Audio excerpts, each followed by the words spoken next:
Hello, it's Brenda Foley. Today is August the 2nd, 2026, and I have an interesting topic today. I'm going to talk about how I prep my fabric. It's been a progression over the years, and I'm interested to hear how you do your fabric prepping, or if you do any. I was adopted, I've told you before, by a little German lady, and when I lived in Indianapolis as a child, she took in ironing and she sprayed her fabric with starch and she wrapped it up in plastic and stuck it in the freezer. Now, I have no idea why. If any of y'all know why you would do that, I'd sure like to know. I didn't ask her. I was small.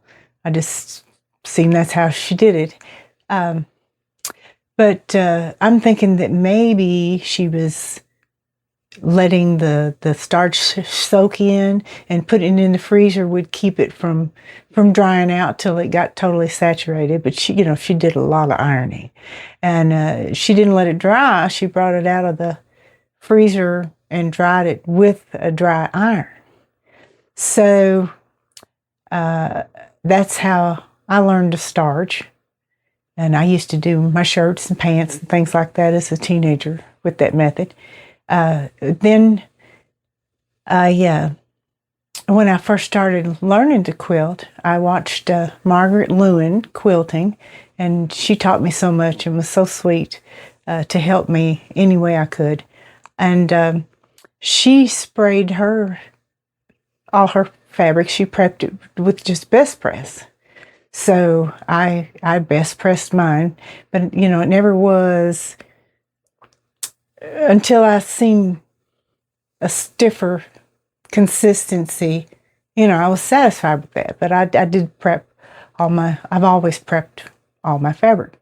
Then I started watching Kimberly Jolly from the, what is it, Fat Quarter Shop. And she sprayed her fabric with the Faultless. I don't think she used this brand, but I prefer the heavy. And she said she learned her method from Lisa Bonjean. So I watched Lisa Bonjean, and she totally saturates her fabric with the spray and then lets it hang to dry. And she said her secret was not to use a fan or anything, because when it would blow it or irritate it, it wouldn't dry as stiff. So I did that for a long time, and man, did I go through a lot of spray. So then I watched Fons and Porter and Angela Huffman. She has a shop here in Louisville, the Quilted Joy. And I had seen on Fons and Porter that they totally submerged their fabric in a starch mixture. So I went up there and asked them about it. And yes, they made up gallons of it. They're sewing quite a bit. And totally doused their fabric and let it air dry. Well, I tried that. And, when you're mixing Stay Flow, you can put a little or put a lot, and I apparently put too much because it was just stiff as a board and I could not get the wrinkles pressed out of it. So I didn't do that anymore. Then I started watching Karen Montgomery. Now I work with her from 9 Patch a Day on Facebook. That's how I got started, but that's through my local quilt shop. She started doing the brown bag mysteries, and we start that every year, and I just totally enjoy that so much. But she was getting her fabric wet and then throwing it in the dryer and pre-shrinking it. So then when I spray my heavy starch, I don't have to spray as much, and I get just the consistency I like. So I feel like I save a lot of money on my starch. So now I'm going to show you some of my methods.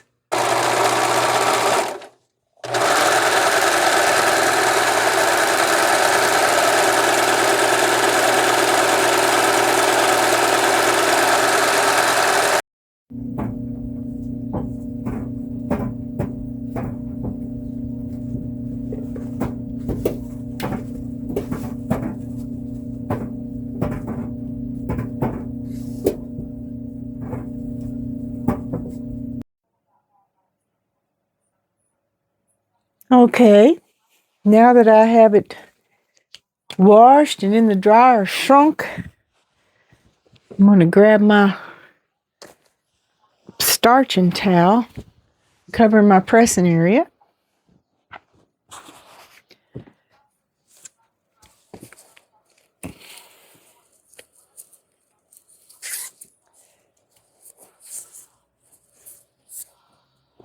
Dry them real good, get them hot, and let them, our goal is to shrink them.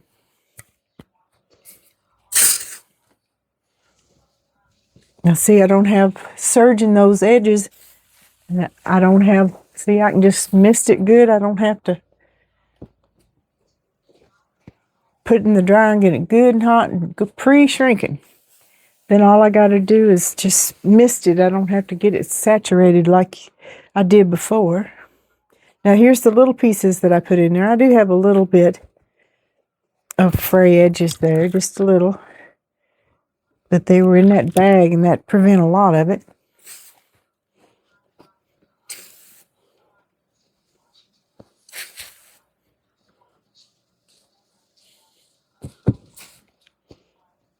This is for my prepping to do my quilt of valor. Throw all these little scraps in there. See there, I've got a few ravelings, but it's nothing like it would have been. Now the bigger pieces I always serge, and I don't have that at all. But these little scraps, I don't bother serging them. They don't ravel that much.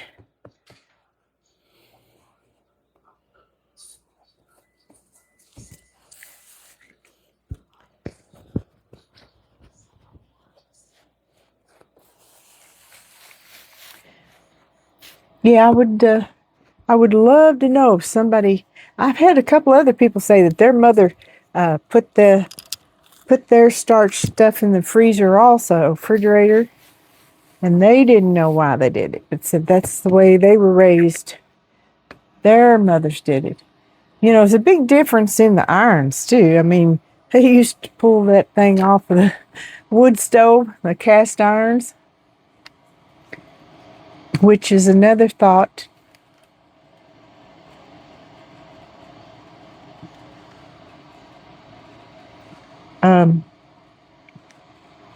To the clappers. When they pull that fire hot cast iron off of the stove, it was so hot that you could not leave that on your fabric. It would scorch it, burn it.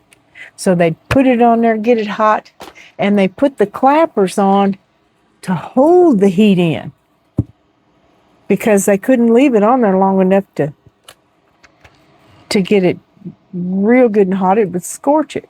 Now we have the modern convenience of being able to set the temperature of our irons. So the clapper really, I mean, I use them too. I like them to hold it down until it cools, but it's basically holding the heat in.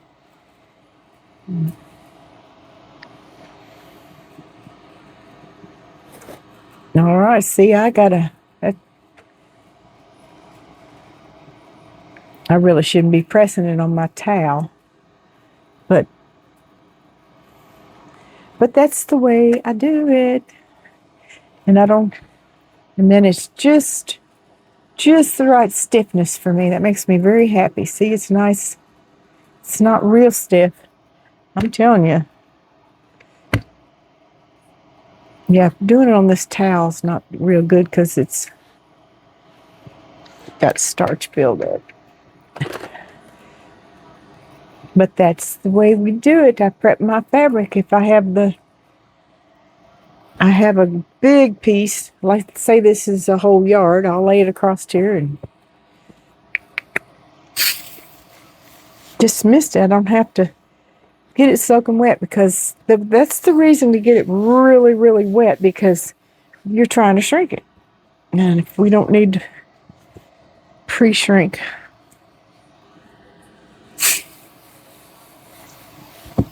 we already got it shrunk.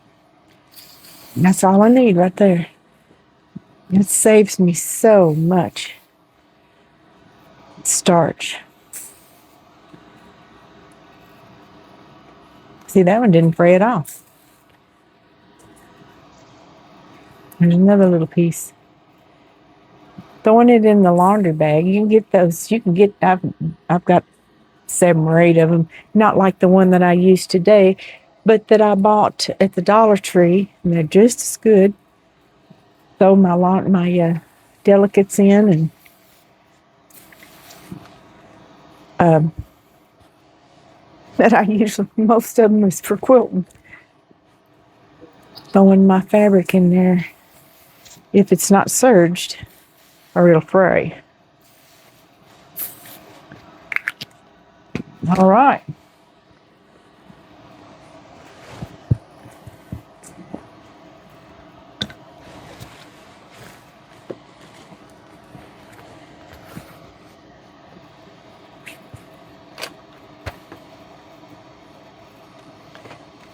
Yeah, maybe her bringing it out of the freezer and it's still wet. When she hit the iron to it, that may have made it shrink using the iron, a dry iron, on a frozen starched piece. I don't know. I'd like to know. I can't ask her. Sweet soul left us in 99. Or no, 2000. In 2000. She was here during the 2000 scare. All the clocks were going to be messed up.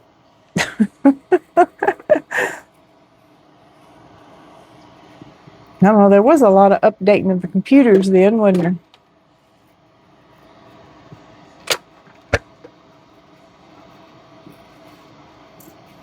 All right, enough of that. Okay, so that's all I have to share about my prepping of the fabric and using a salad spinner. I also put all my precuts in it. I can put a whole jelly roll in there, just lay it down, get the real hot water poured over it, and spin it out and put it in my little Ziploc, and they don't fray. I can show you that if anybody's interested. I also use, my charm packs and my little charms and my scraps, which most of my scraps, come off of my pre-prep fabric. But, and if you see my little raccoon back here, my little buddy, Donna and I are doing this kaleidoscope on her channel, Handmade by Ying with Donna, and we're going to continue it tomorrow night. I finally got my blocks all sewed. I just got to lay it out and start sewing it together. I should have quite a bit, hopefully, sewn together by tomorrow. So we come on at, I believe it's 7 p.m. on August the 3rd, Monday night, and we may end up doing another Friday night to finish it up. Miss Donna still has to, she's going to quilt hers. I'm excited to see what hers, it'll just be beautiful. I know that beach theme, and there'll be all kinds of beautiful space to quilt on it. So that's all I have for today. Thank you so much again for subscribing and stick with me. And I'm going to ask you to pray for me, and I will pray for you whether you like it or not. Bye.